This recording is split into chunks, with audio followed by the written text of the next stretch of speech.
இதெல்லாம் பயங்கர சல்யூட்டா இருக்கு மிஸ்டர் விஜய். சல்யூட் எல்லாம் ஓகே, நீங்களும் த்ரிஷா உங்களுக்குள்ள எக்ஸ்சேஞ்ச் பண்ணிக்கோங்க சல்யூட் இண்டிபெண்டன்ஸ் டே அன்னைக்கு. பெரிய பிரச்சனை இல்லை எங்களுக்கு. அதனால என்ன சார் இது சடனா இந்த 1 லட்சம் இன்வெஸ்ட்மெண்ட்? நீங்க உத்தராகண்ட்ல அப்படித்தான் ஒரு இன்வெஸ்ட்மெண்ட் நடந்தது.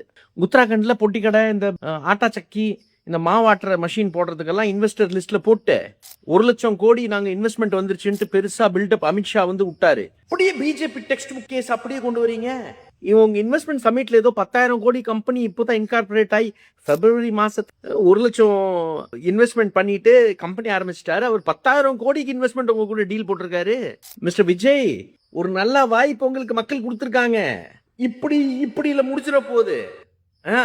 என்னங்க ஐயா, இதெல்லாம் சாதாரண வாய்ப்பா? 8 கோடி மக்கள் மேல ஆட்சி செஞ்சு இவங்க உயிரை தீர்மானிக்கிறது, இங்க வாழ்வாதாரத்தை தீர்மானிக்கிற உரிமை உங்களுக்கு கிடைச்சிருக்கு.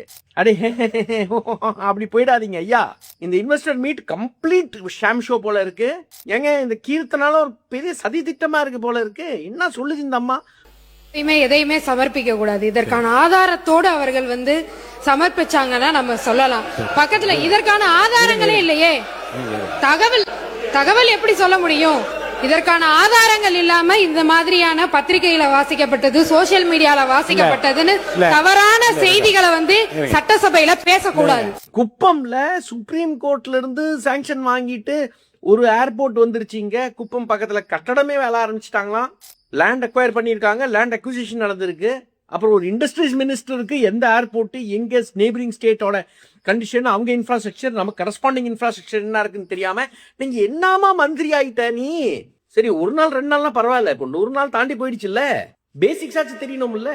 இல்ல பக்கா நர லோகேஷ் கூட நீ வேலை பார்த்தது நல்லா காட்டுற. இப்போ நான் ஆந்திராக்காரி, நான் பக்காவா நர லோகேஷ்காக நல்லா இதா லாயல்ட்டியா இருப்பேங்கிறது என்ன இது?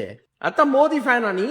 ஏமா கீர்த்தனாமா மோடி ஃபேன்? அப்படிதான் இந்த லட்சணத்துக்கு தான் இருக்கிறோம் மோடி ஃபேன்லாம். அந்த மோடி ஃபேன் சொன்னப்போ தெரிஞ்சுக்கிட்டேன் இத்தில்லாம் வேலைன்ட்டு. பார்த்து மிஸ்டர் விஜய் பார்த்து.